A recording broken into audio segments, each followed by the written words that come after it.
The Mayo Experience. Mayo Experience. Mayo Experience. Mayo Experience. Experience. Welcome to the Pat Mayo Experience, presented by DraftKings.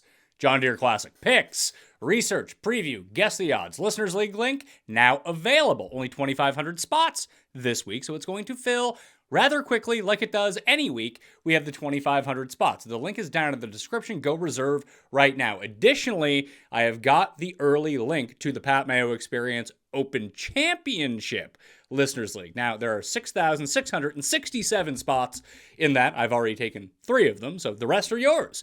And you might want to get in because the major ones have filled up rather quickly as well. The more we can fill this in advance, the quicker it's going to fill. And for whatever reason, they've capped me at $100,000 of rake-free guaranteed money. If we can fill this one super quickly, for next year, we might get like 150,000, 200,000. The more the merrier when it comes to the Listeners League because it's rake-free. If you're thinking about playing the Millionaire Maker, there's a $25. There's no $100 for the Open Championship this year. I think it's like the 4,444. This is actually the best tournament on DraftKings every week, but especially for major championships. You don't want to get yourself raked with top-heavy payouts in the Millionaire Maker. Sure, you can't win $1 million in the PME Open, but you can win, I think, $7,500, and it's not like it's $7,500 to first, $100 to second. Now, the gaps are very flat, spread out, and if you cash, you at least double your money even with a min. Link is down in the description for both right now, so do me the favor, tie up the $45 until the Open Championship. It will be well worth it. Smash the like while you're here, sub to the channel. The newsletter always comes out on Wednesdays, although it may not this week because I am going to be away. I'm actually recording the Genesis Scottish Open preview directly after this, not even knowing the entire field, so that will be available for next Sunday when you get around to doing your research. So keep that in mind when you're watching that show, is that I don't have the full field complement. I'll probably mention it during that one as well. Other than that, fantasynational.com/Mayo will get you 20% off. My entire walkthrough will be on Fantasy National this week. And these are really the weeks where you really want to dig in because it is absolutely wide open. This is a full field of 156 players. Top 65 and ties make the cut at TPC Deer Run, and it's going to be one of the weakest fields that we've seen in some time. I mean, this is just a very unfortunate part of the schedule. Detroit actually lucked out a little bit with its although the top players didn't play like top players all the way down the line. There's just no top players at the John Deere Classic right now. The best player in the field in terms of world ranking, I believe, is Cameron Young, and he's kind of gone into a downward spiral here lately. So I think he's just trying to recapture some glory, but it's more or less a week off before a lot of the top names show up in Scotland to play the Scottish the week before the British Open. So Rocket Mortgage made a lot of sense for players because you can play this week, take your week off, get over to Europe, get acclimated to the time zones, and boom, you will be good to go. But I always like the John Deere Classic. TPC Deer Run is a fun course, and it's a nice showcase for some of the, I don't want to say bit players on the PGA Tour, but guys that we like to back at huge odds every week. You're going to be just flabbergasted by the numbers that you see next to their names this week when they're like 30-1 instead of 175 like we normally see, but that's part of the fun of it. It's almost like an alt field event, but it comes with, a 3-year exemption. It comes with 500 FedEx Cup points, and there's a lot of guys right now. I'm shocked Justin Thomas isn't playing, just to see if he can get himself back inside the top 60 in terms of the FedEx Cup, because he is well on the outside looking in. He's going to have a hot stretch, and frankly, his game seems to be broken at the moment. I did a few shows earlier this week, too. If you missed it with EPAT on Tuesday, we talked about how sportsbooks set their lines, opening odds, and how they adjust throughout the week, along with more Ryder Cup talk about who the Europeans might end up taking and picking our back end of the team for the Americans as it stands right now with the automatic qualifications, who gets the rest of the spots. And it's a really interesting discussion between guys that felt like that they were locks on the team, like Cam Young, Justin Thomas, Tony Finau. Now, I still think that Justin Thomas is a mortal lock for the team, but guys like Ricky are just playing better than Tony Finau at the moment. And it'd be crazy to think about a situation where Tony Finau is not on the Ryder Cup team, but it's kind of shaping up that way at the moment. Keegan Bradley, I believe, currently has the final auto lock. So let's say he doesn't get that. Is Keegan automatically on the team? I mean, in my mind, yeah, he kind of has to be. He sets up perfectly for Rome. But the Americans are always sucked in by the allure of the big star power and big names who have historically done it well, rather than the European teams who tend to select, especially in Europe, players that are going to be good for the course that they are going to play. And when I look at Rome, the players that had done well in the past, especially this year on the DP World Tour and the Italian Open, that Keegan sets up perfectly. You need to be straight off the tee. You cannot be hitting out of the rough. You need to be hot with your irons and go score. And we've seen the spike putting weeks from Keegan Bradley so far over the past, past 18 months, where he's just going to randomly gain 7 over the course of a tournament. And he's not just bleeding strokes on an average basis like we used to see from him. It's been quite a career turnaround with the putter. Like the ball striking, I mean, the driving isn't as good as it once was in terms of an elite level. The iron play can still be amongst the best in the world. But as soon as you can start not bleeding 4 strokes a week on the green, your fortunes are going to turn around. I can't wait for this to happen to Colin Morikawa on a consistent basis, where it's not just like loss. Hey, he gained 3. Maybe he has some momentum. Oh no, he lost 8 the next week, because that's what he's doing right now. So maybe he can finally start to get that turned around just a little bit. So we talked about that on Tuesday, along with how sportsbooks limit players and why they limit players' wagers. And then on Thursday, apropos, I mean, we did this before the recent cut of huge names of ESPN layoffs, but Hustlerama, Andrew Patterson, joined me on the show talking about when he got laid off as an on-air personality at Canadians' version of ESPN, TSN, and how that may have been the best thing that ever happened to him, because he was able to turn that and his little bit of notoriety at the time into a very sustainable business. So if you're really concerned or even curious about how the economics of the sports media business are working at the moment, it's pretty insightful to see. It's not that less money is being spent on the sports space right now. Even at ESPN, like their budgets really haven't changed. They're just trying to make their profit shares go up. I mean, that's the one thing when you run a giant corporation. If you made $1 billion last quarter, well, you need to make at least $1.1 billion this quarter to show growth to your shareholders, or the shares are going to go down. So you need to find cost-cutting measures across the board in terms of the actual, I mean, even if the revenue stays exactly the same, well, revenue staying exactly the same is not good when you're paying exactly as much as you were before. There's no growth in that. You need to cut costs somewhere.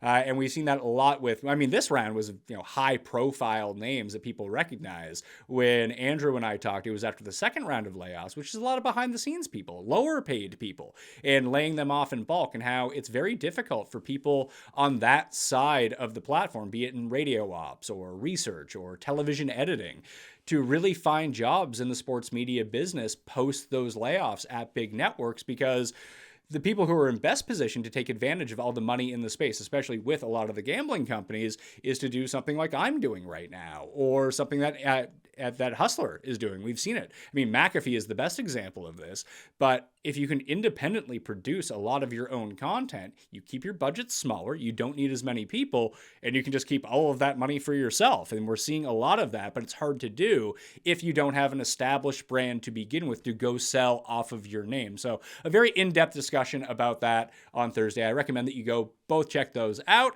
I really enjoyed those shows a lot. I got double football coming this week with Levitan and Justin Freeman. Gary and I are going over the final 8 of the sitcom bracket and our favorite episodes of each of the 8 shows remaining. That's going to be a great show. So there's a ton coming out on Mayo Media Network. And of course, Open Championship Week is on the horizon. I might be even adding another show to the rotation to make it 6 banger days in a row. Finish the golf season, well, the biggest part of the golf season, off in the correct fashion, getting you all ready for Hoylake for Royal Liverpool, and see if we can actually find a winner. I mean, if Cuss is hitting winners at majors, maybe it's time for me to hit a winner at a major. But let's talk TPC Deere Run.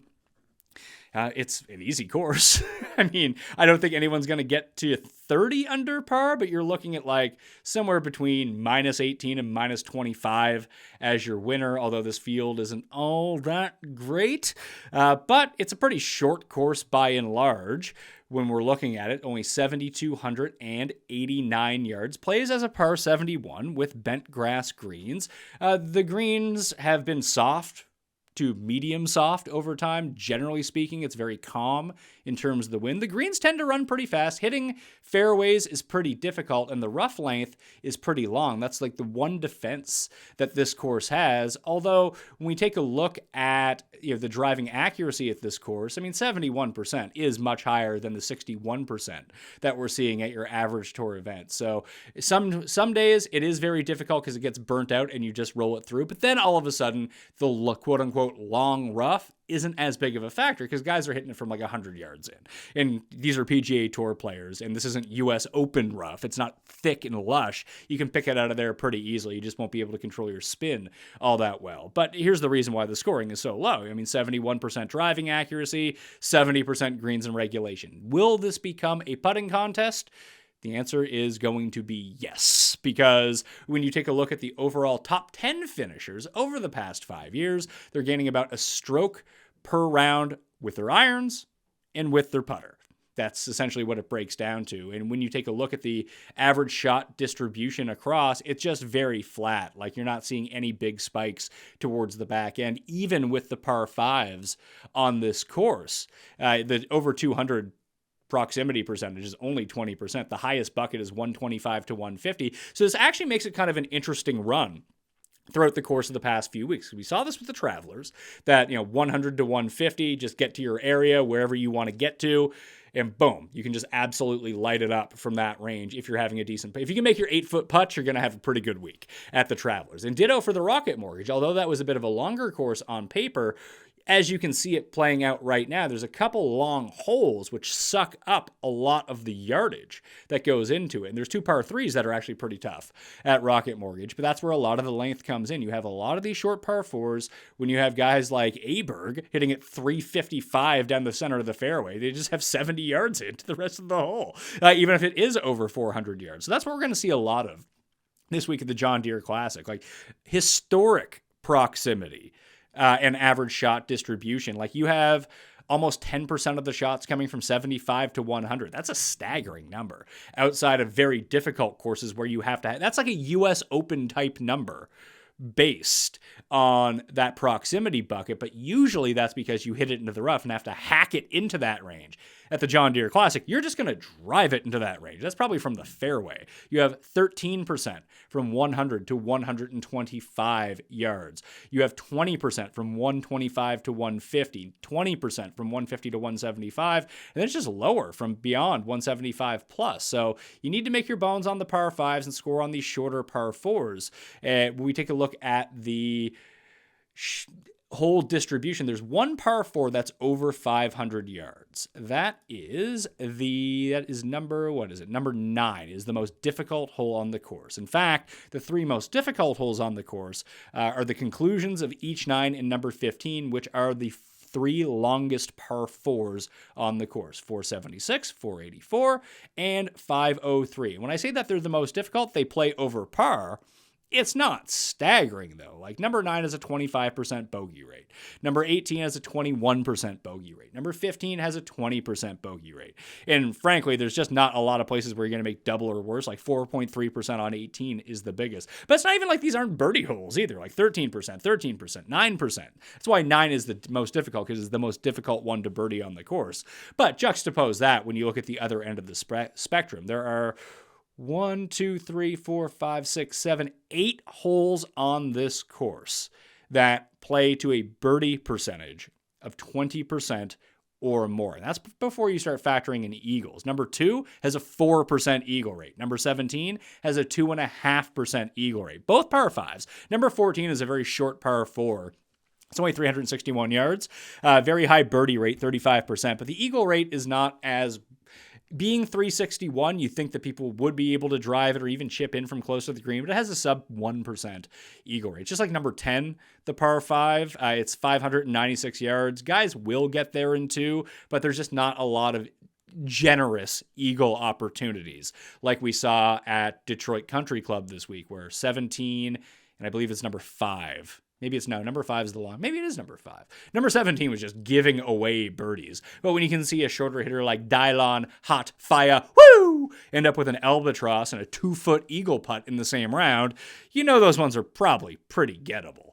Overall, there are 13 holes on the course with a birdie or better percentage over 17%. That's kind of staggering. So if you're not making your birdies, you're absolutely screwed at the John Deere Classic. To look at some comp courses, shorter hitters can play well here, bigger hitters can play well here. There's no one profile over time that has really stood the test of, oh, you need to take this type of player. No, you need to be good with your wedges. You need to be relatively accurate off the tee, although that's not completely necessary. And you got to make a ton of putts. Not to say that like the players who have won here have been the best putters on earth, because frankly, they haven't, taking a look at it. But they're just very flat greens. Although, when you get on the fairway, there's a lot of like wonky lies. Like, it's funny that like Augusta and Kapalua are probably, and even at the US Open at LA Country Club, like when I started making the comps, when you take a look at the undulations on the fairway, John Deere Classic does have those. Like, you're never really going to have an even lie all that much. So, you know, Steve Stricker's had a lot of success here. Jordan Spieth has obviously won here, had a lot of success. Zach Johnson, I mean, two of those guys have won the Masters. All three of those guys have won at Kapalua in the past, and they're not your typical skill set of what you think of players that are going to play really well at Bombers tracks like Kapalua or Augusta, but it's because they're so good with their wedges. And all three of those guys, I mean, Spieth is kind of an anomaly where he's not a good putter anymore, but historically he has been a very good putter, especially, I mean, this was his breakout win in 2005 when it came down to it. You have 5 holes that are 400 to 450 yards. You have another 2 holes that are 350 to 400. So all those shorties are going to be pretty easy. Heading over to fantasynational.com right now to check out a bit more in depth on the course. You can see the historic cut line, low, -2, -3, -2, -1. So expect it to be under par again. I doubt that Bet365 is going to give us that very generous over-under players under par. I think that we raked them over the coals one too many times. It was the 3rd time we've played it.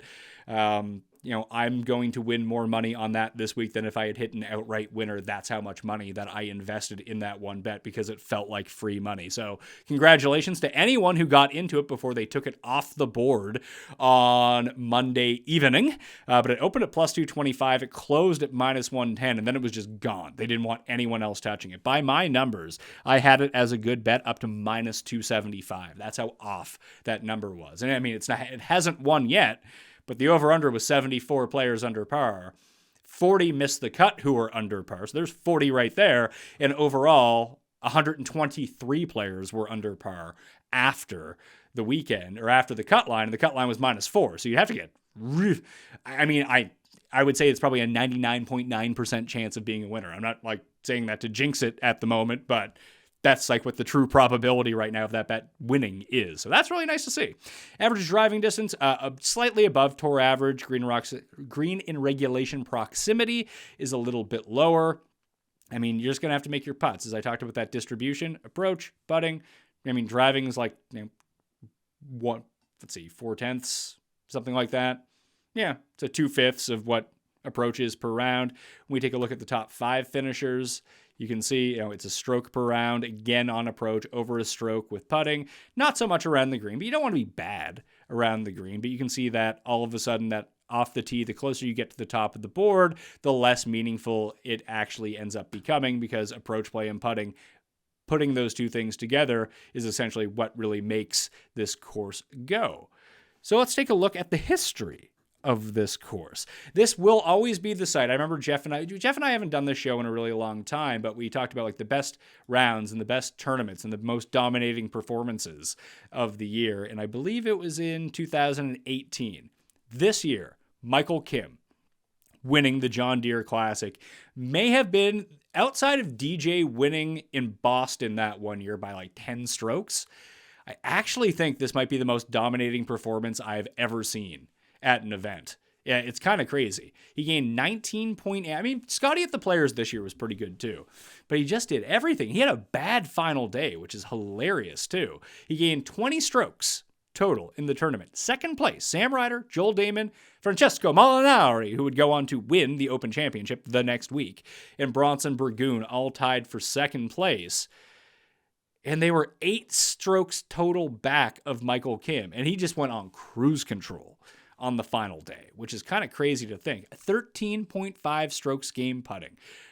Kevin Na did that once at the Shriners, where he gained just an unbelievable amount of strokes putting, but that is such an outlier performance.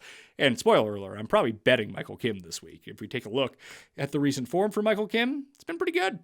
It's been a good player.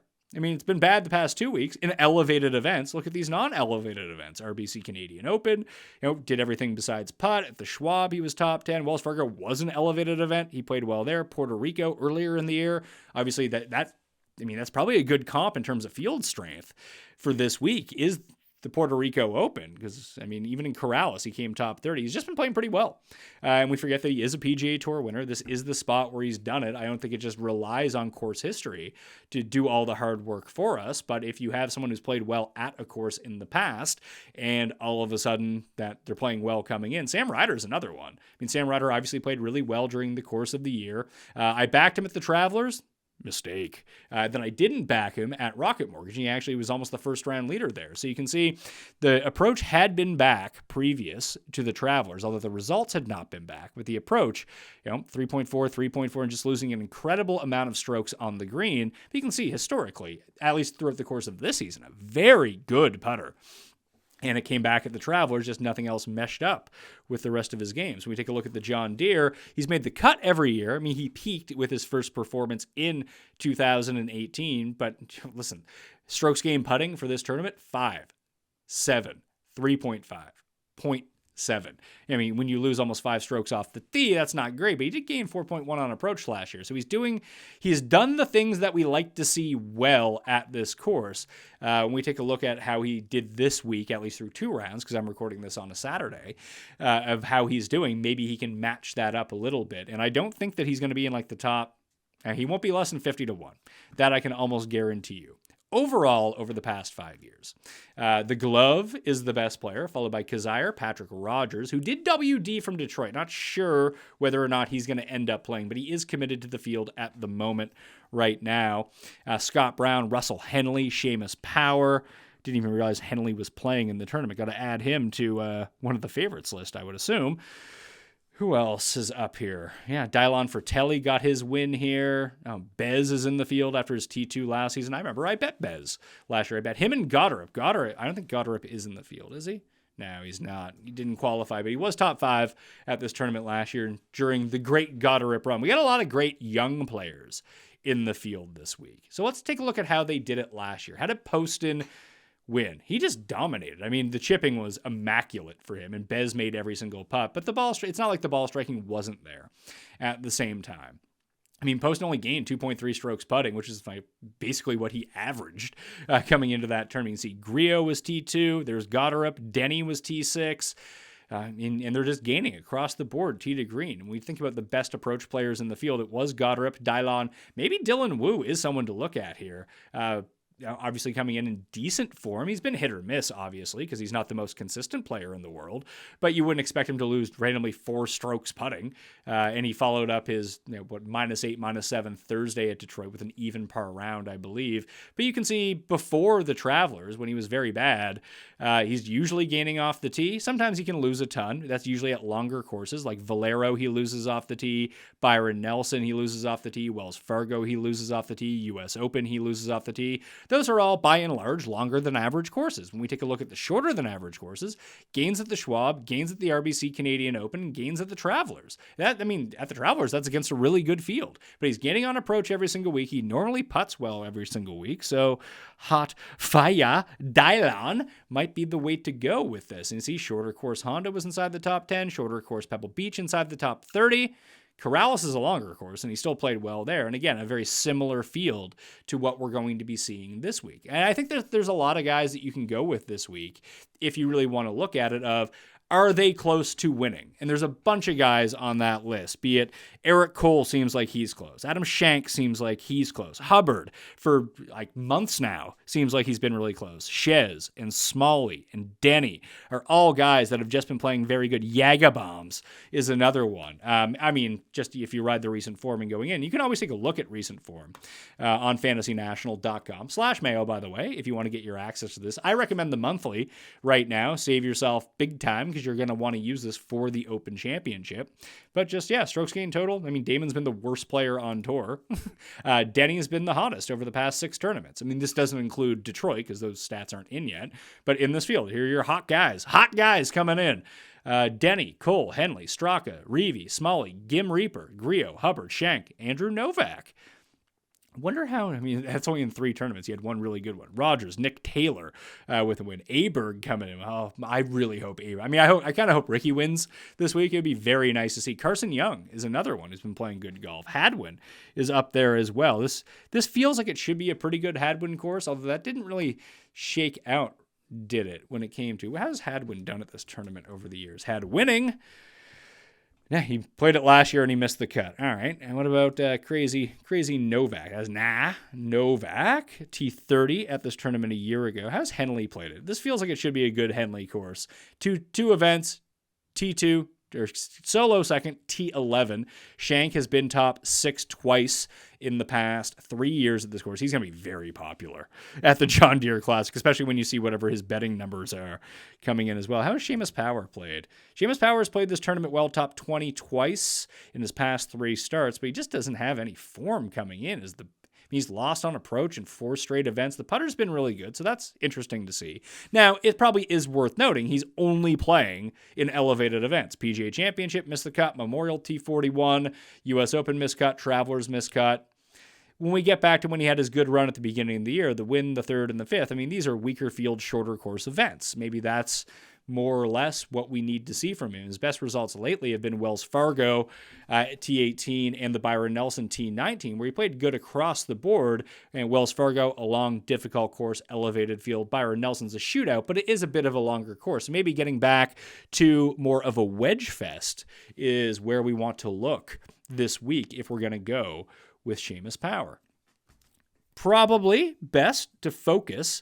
I mean, we can take a look at the field very briefly, but we'll get to more of that in the stats when we guess the odds a little bit later on. Strokes gained total past 50 rounds coming in. Let's shrink that down to 24 just to start to get ourselves a better idea of the recent form coming in. I did tell you the guys playing the best over the past 6 tournaments, but in terms of strokes gained total, you got Denny, Henley, Griot, Cole, and Benny Ann are your top 5.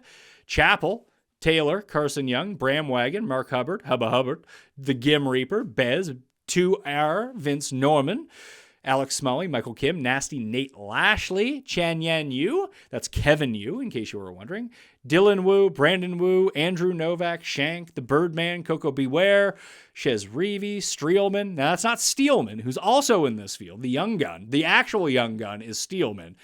Cuss young gun, Kevin Streelman, is in his 40s.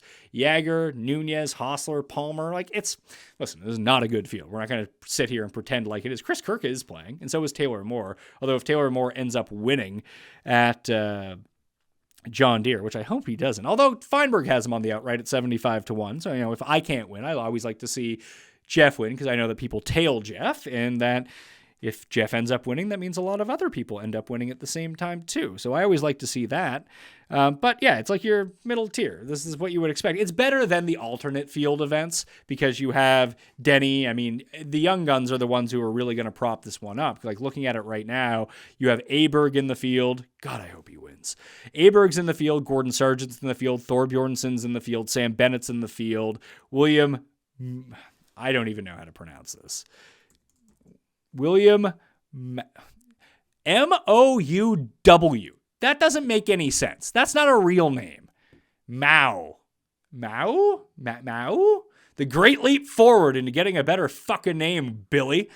Billy Mao is what we're doing. But he's a young, he's on these qualification PGA Tour U. These guys have had a ton of success recently. Tommy Cull is in the field as well. And Ross Steelman is the other one. The real deal, man of Steelman. There we are. Ross Steele. Lose the man. Steel man. Just Ross Steele. It's a great name. That sounds like something a CBS procedural detective would have in like 2012. Steel, 9 Eastern. Honestly, that's too late for CBS. 8 Eastern, CBS. Raw Steel, Steel Files. Yeah, we could probably brainstorm that one a little bit more. But there has to be some sort of pun on the name, like Castle. Steve Castle solves crimes. I have no idea what Castle is actually about. I just saw the commercial 5,000 times without the sound on. So that's just what ends up happening. Let's get to the custom model and see if we can find a winner, at least find some decent players in here. I'm just looking at the Guess the Odds board. It's so ludicrous. John Deere, trust it more. Okay, let's trust it more. Strokes gained approach, 35%. Birdies are better gained, 15%. Proximity, 125 to 150, 150 to 175, 7% and 15%. Strokes gained ball striking, that's off the tee plus approach, 5%. Par 5s, 5%. Putting, 5 to 10 feet. I have the bucket of 175 to 200 in here. I think it's because this model has been really good for me that I haven't amended this over the years. So let's just fucking roll it out again. See what we can do with this and see what it tells us at the top over the past 24 rounds. Probably need someone who can putt, would be my guess. Although the Glove has a win here. Fratelli has a win here. I mean, it's not like these guys are out of this world good putters. Bryson was the year that he won in 2017. He also wasn't a long hitter at the time, which was kind of funny to go back and think about. That was his breakthrough win. Actually, we can just take a look at it by rank to start off with. Griot, Bez, Gim, Carson Young, Nasty Nate Lashley. Those are your top 5. Taylor, Straka, Ben Ann, Denny, and Mark Hubba Hubbard are the top 10. After that, you got Ben Martin, Shez, and Michael Kim, Dylon Wu. Dylan Wu's name just keeps firing up at the top of all of this. So keep that in mind going forward, as he could be the Austin Eckroat of this week, where he's a great play, everyone plays him, and he misses the cut by 5 strokes. Easy game. Ryan Palmer, Eric Cole, Novak, Shank, Henley, the Roy Toy. People love the sexy Roy this week. Not so much at time. Missed the cut. Brandon Wu, Gordon Sargent. I mean, I don't know if this is going to be a great, this isn't really, maybe you can bomb and gouge this place. Maybe that will work. That really seems to be his only strategy at the moment. You got Smalley playing some good golf coming in. Kadira actually had a really nice second round. I think he was 7 or 8 under in the Friday round at the Rocket Mortgage. Bhatia, well, I'm going to bet Bhatia, although he's been dog shit lately. Todd, Jaeger, there's Sam Ryder again. We took a look at him already. So it's pretty interesting to go through and look at. I mean, you're going to kind of have to pick your poison. Do you want to ride the recent form? Do you want to ride the stats? We take a look at birdies are better over that time. Eric Cole. Maybe it's good karma coming to Eric Cole as he skipped the Rocket Mortgage this week to go play in a mini tour event. I believe it was in Pittsburgh in honor of a friend of his who had died. He ended up winning that and donating all of the money to charity. When you're Eric Cole now and you're not grinding mini tours and you get millions of dollars in the bank based on your performance this year, it's nice to still be able to give back. So maybe karma will favor him well and he can get his first PGA Tour win of his career. It'd be a really nice story after we almost got him at 150 to 1 at the Honda. But again, someone who plays better at short courses. But overall, frankly, he's just been playing good golf. And he's been playing a lot of elevated events like Elevated Event Travelers, T24. U.S. Open, obviously a long, hard major. The long, hard major. I mean, that long, hard major sounds like, here's Tim Major. And it's a porno. T39 at the U.S. Open, by the way. He's petered off at the back end of, PGA Championship, T15, the Memorial, T24, and then a non-elevated event, shorter course, at the RBC Canadian Open, he comes in 6th. Mexico, Weekfield comes in 5th. Honda, Weekfield comes in 2nd. There's a lot of strong indicators to point to him being very good this week. So, Eric Cole. So we got Dylan Wu, Eric Cole as the guys that we're looking at the very beginning. I definitely closed down my custom model. Let's load that one back up into the system. What we do with Bennett and Aberg and Sargent and all those guys, I mean, spoiler alert on what we're doing in terms of guess the odds, but I think that Aberg's going to be the favorite. Cam Young is in this field, by the way. As I mentioned off the top, I have no idea what to do with Cameron Young at this point of time. It's kind of crazy to see the precipitous drop-off that, I don't want to say that his career has had, but where he was this time last year, coming inside the top 5 at major championships. He was amazing. And now he's like, I might be paired with Two Gloves Tommy Gainey here, Handjob Tommy, wherever the hell that it was going on with him, whenever his legal troubles were. But Carson Young is the good Young now. Cameron Young is the bad Young. Past 24 rounds, he's 58th in this field in terms of overall strokes gained total. Carson Young is 4th. KH Lee's also in this field. He's T66. I don't know what's happened to him. But what has happened to Cameron Young? He's driving the ball pretty well still, although not at the peak. See, this is what happens sometimes. And this has happened to Morikawa, I think is a pretty good example. Like Morikawa's iron play throughout the first 18 months of his career was in the top 1 percentile ever. And he was gaining 7-8 strokes a week. Justin Thomas has gone through stretches of this too, where it's almost they're still very good iron players when you look at it. But to be Tiger Woods with your irons for the course of your career, it tends to go away. It ebbs and flows. Let's put it that way. And that's what we're seeing with the driving from Cameron Young. It was such an asset to him at the beginning of the year and definitely through the playoffs, all the major championships last year. But now, 2.4 off the tee is going to be one of the highest in the field. 3 at the RBC Canadian Open is going to be one of the highest in the field. 1.7, 2.3, 2.4, 1.6. Those are great numbers. However, when you take a look at when he was running at his hottest, what are we seeing here? 5.7, 5.2, 4, 4.6, 4.6, 6.1, 7, 3.6. When your floor is basically 4 strokes per week off the tee, you're in an elite company. And that's hard to sustain over a long period of time. Now, it's not like the irons being bad is nothing new for him. He's not been a great iron player. He has great iron weeks, but by and large, you see a lot of red on the screen. And now, the best he's been doing is 1.7 over the course of 4 rounds. That just ain't gonna cut it. And he legit can't putt. Not that he was ever a great putter, but we had a few of these spike weeks, like at the Genesis or the PGA Championship. I mean, a spike week for him was getting 3 strokes putting. But you look at his losses here, it sucks. He lost 3 strokes in 2 strokes. He lost 2 strokes in a tournament where he came in second place. That's how good his ball striking was last year at the Wells Fargo. But, minus 0.5, minus 0.9, not the end of the world when it comes down to it. A lot of break-even weeks and even some positive weeks. Now we're into the territory where dude is losing 5 strokes a week on the green, and you're absolutely crippled when that happens. I mean, this is getting into Scheffler territory. Scheffler should be winning every event by 5 strokes, and he isn't because he's losing 3 strokes a week on the green. You just need to be around even, Cameron Young, and get your driving back to where it was, and you're going to be fine. One thing I actually do want to add to the model, I'm going to adjust this a little bit. See if this gives us, you know what, I don't even need to adjust the model. What I can do is go look at proximity gained and try to figure out wedges. Because wedges are most critically going to be important this week. So we'll take a look at, we'll go to average, and we'll take a look at 125 and just see the amount of strokes and see if there's any big gaps between these players. So who are the players who are gaining the most between 100 and 175? Actually, we can look between 75 and 150. Who are guys across the board? Chuck Hoffman gains in all 3. Kazire gains in all 3. Glover gains in all 3. Glover and Kazire were the 2 players with the most strokes gained total at this tournament over the past 5 years, for what it's worth. And they're still doing that over the course of the past 24 rounds. Maybe notable. Streelman, also up there. Stewart. Chris Kirk is Chris Kirk's having a bit of a rebound in Detroit this week. This looks pretty good for Chris Kirk. Henley almost has the qualification for it all. Who else? Lee Biota.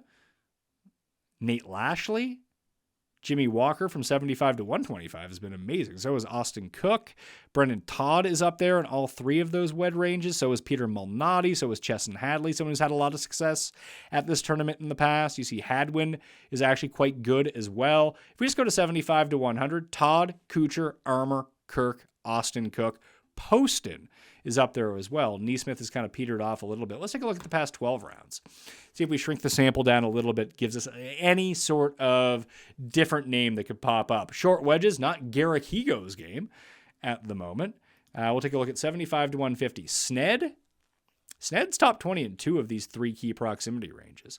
Ermer, Brandon Yu, Brian Gay, Cooch. Could this be how Cooch gets himself into the Open? The winner of the John Deere Classic gets in. I think there are actually maybe 3 spots available now that it's not the week before the Open Championship. Poston is up there. Kirk is up there again. Kazire, Todd, Doc Redman, Ryan Moore. Who else? T. Dunks. Michael Kim is 22nd from that range. Merritt, Jimmy Hown, Russell Henley. Russell Henley seems to be the best. Let's just build that out. Let's try to take on a different way of looking at this. And we're going to throw out, all of the big things that we think about. Do I have a wedges only? No, we'll build a new one for right now. And it's basically just going to be wedges and putting and see what we can get to with that and try to even base it on the proximity buckets. Now, everyone's proximity bucket is going to be different because everyone hits the ball different lengths and everyone has different preferred distances to get to. Like even and I'm not good. I'm like an 8 handicap, which I am not playing like at the moment. Hitting the struggle bus that time of the year where the game really felt like it was peaking for me to like shoot an even par round, to shoot like 74, 75. It was just like 77, 78, 79, 77, 78. And the past 3 weeks has been like, I shot 95 yesterday. So it can go on you. I'm at that point where there's something wrong with my swing and I can't figure out what it is. So every drive is either a massive slice or a wild hook. And it's in my head. I got to go see someone to figure out like whether it's a hitch, whether I'm just bringing it back the wrong way, standing too far away, too close to the ball, whatever it is, I can't figure it out. And maybe it's just all mental at this point, but I just need someone to tell me like, hey, Pat, here's where you are currently going wrong. I fix that. This happened to me last year. I'm sure this happens with a lot of people who like are better than average, but not good at golf, that it can be a real problem. When one little thing gets thrown off, it's like throwing a grain of sand into a computer motherboard that it just kind of blows it out. And when you're not that, the thing is, when you're really good, pros, like PGA people, but not even that. Like one of the players that I sponsor, he's a plus handicap. He gives me golf lessons. He's just away playing right now, so I can't call him up. But he knows when he hits the ball exactly what happens. Like, oh, my takeaway was this. Oh, my plane was a little bit off. I pushed the ball to the right. Not because I had a bad swing path, because, my face was open just a tiny bit. Like, just from feeling the swing, he knows exactly what's wrong. Pat Mayo, no idea what's going wrong at the moment. I tried to think that I had an idea, and just turned out that wasn't the case. So let's see what we're doing here. But to go back to the point, if I can get the ball from 115 yards in, I have my one club that I hit awesome, regardless of how I'm playing. I mean, I'm not going to say I'm going to put it to 5 feet every time, but I'm hitting my greens in regulation with that club almost every single time. You get me 15 yards closer, crapshoot. 10 yards farther, crapshoot. From 110 to 115, money in the bank. Just need to find out how to get to that number every single time. And PGA guys, obviously, some of them probably just love 98 yards. Some of them probably love 133 yards, whatever it is. Makes it easy on themselves. 5 to 10 feet putting. And we're going to go 10 to 15 feet putting. Throw that one as well. Where's putting here? Okay. So what we have in here now are just wedges and putting. 75 to 100, 100 to 125, 125 to 150, 5 to 10 putting, 15. So we're going to wait 15, 15 on both putting splits because we got a lot to go through here. And that leaves us with what? 70%. I should know that because I just did the totals. So we'll go 25%, actually 20%, because this was the least important range, then 25-25 for the rest. So 20% for 75 to 100, and then 25% weighted for 100 to 125, 125 to 150. See if this gives us any sort of different results. We're just trying to find different names, different ways to figure it out. And you can always use the mixed condition model with everything on the right on Fantasy National. Rough length, and just kind of, you can go to the past course conditions and use that as a mixed condition model if you really want to. Bent grass, soft firmness, fast greens, difficult to easy hitting fairways depending on the day, course length, and just program all of that in. That's super easy to do if that's what you want. So I have past 12 round short-term model. Here's what we got. Kazire, Henley, Hadley, bloop, Kirk, Badley. Why does that keep jumping on me? Oh, it's still loading in numbers. Good. Hoffman, Sung Yil No, Michael Kim, Nick Taylor. Keith Mitchell's in this field? Dear Lord, Keith Mitchell. Denny. God, crazy Carol Wan. Had a fantastic, he was in my Mayo. I made the worst choice of all time. I almost tweeted it out, but I was too embarrassed to do it. I came down to 2 lineups this week as my main lineup. And the main lineup I ended up going with was, I had a core 4 this week. That I ended up wanting to have. It was Ricky, Aberg, and Smalley at the top, and it was Carl Wan at the bottom at $6,500 to leave me some room in between. I felt very good about those 4 guys. So the one that I played was Fowler, Aberg, Smalley, Wan, Spawn, and Eckroat. Obviously, Eckroat sucks. And I made the other one that I came down to that I didn't pick was Fowler, Aberg, Smalley, Carl Wan, except this one has Taylor Moore and Aaron Rye in it. And I would be winning like $50,000 right now if I had just entered that one. And Lord knows if it ends up working out. But it would just be nicer to know that I actually had a chance at this point in time instead of being, I mean, the 6 of 6 percentage was like 3% this week. But either way, having a 6 of 6 with 4 guys inside the top 10 is usually a good spot to be. I would put it this way. I would rather be in that spot than be in the spot that I'm in with a 5 of 6 with no chance of winning. Easy stuff. So this is what we're looking at over the past. See, Eric Cole is up there as well. Streelman, Taylor Montgomery, Luke List. I mean, the putting is just killing Luke List. Benny Ann, Gordon Sargent. So let's take a look at the 125 proximity. Vajegas, Kirk, Hoffman. I mean, should have known this when Kirk beat Eric Cole at the Honda. Maybe the Honda is a decent crossover for this place, that he was just going to stick that to a foot up and down. Denny's been really good from here, but Kirk and those wedges are why he rates out so well. Kirk, Kazire, Henley. Todd gets worse the farther away from the hole that you get.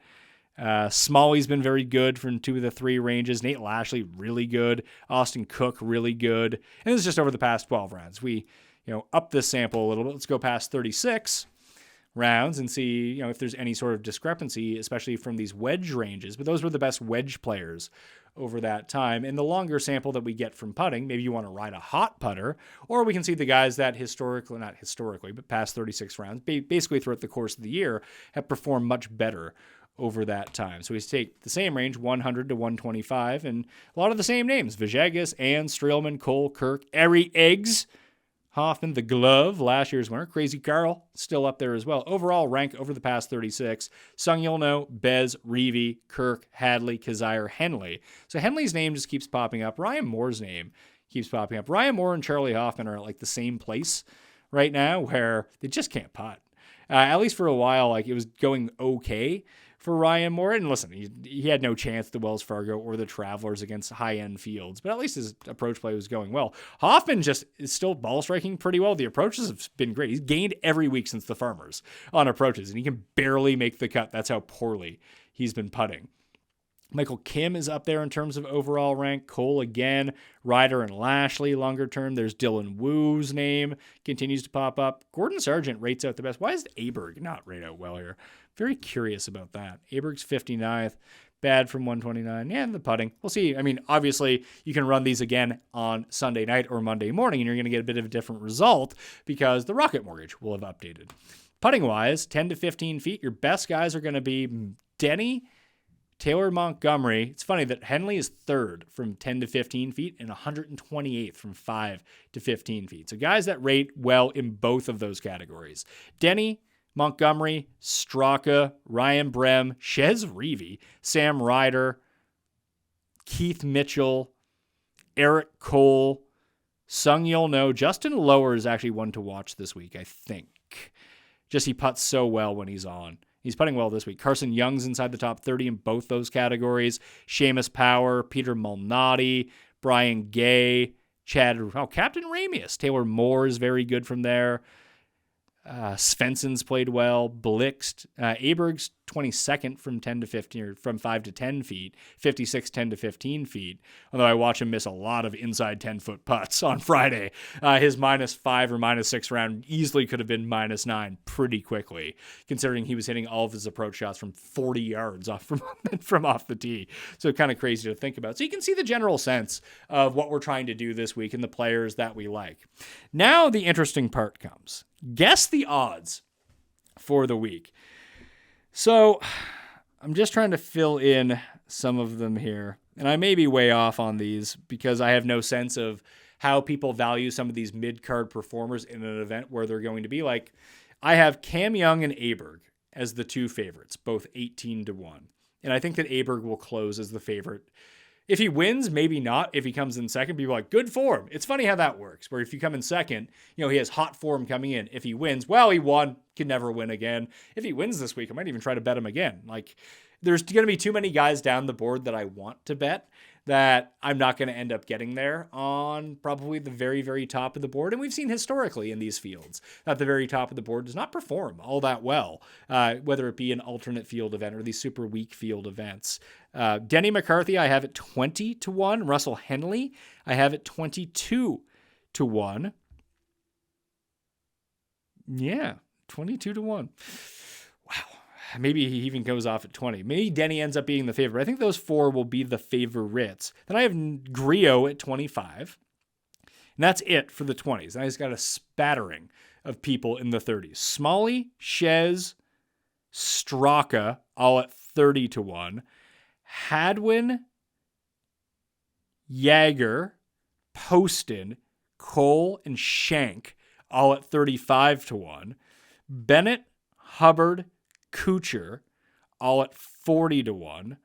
And then Carson Young at 55, Michael Kim at 50, Brendan Todd at 50, Keith Mitchell probably at 50, which is insane to think about in a field like this. But I think that Cameron Young's like big name status playing in this field is going to make him someone that just is going to be at the top of the betting board. Aberg is just super popular right now. Although if we talked about the people that it feels like they're close to a breakthrough, be it Denny, Smalley, Shez, Shank and Cole might be the ones where I end up going with this one. Just hope it ends up going well. Bez will probably be inside. I mean, Bez is 66-1 in a weak field tournament anyway. He was second here last year. This is the spot of his best performance ever at a PGA Tour event. So, yeah, maybe he'll be up there too. I look forward to breaking this down more on Monday with Jeff and Tuesday with Tambo. But that will do it for the research show. Please play in the John Deere Classic Listeners League and go reserve your spot in the Open Championship Listeners League right now down in the description.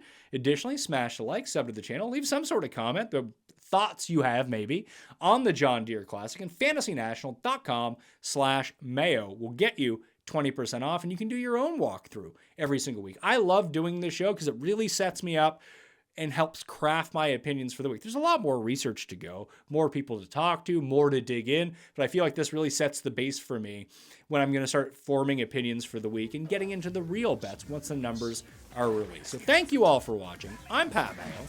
I'll see you next time. Pat Mayo Experience! Experience!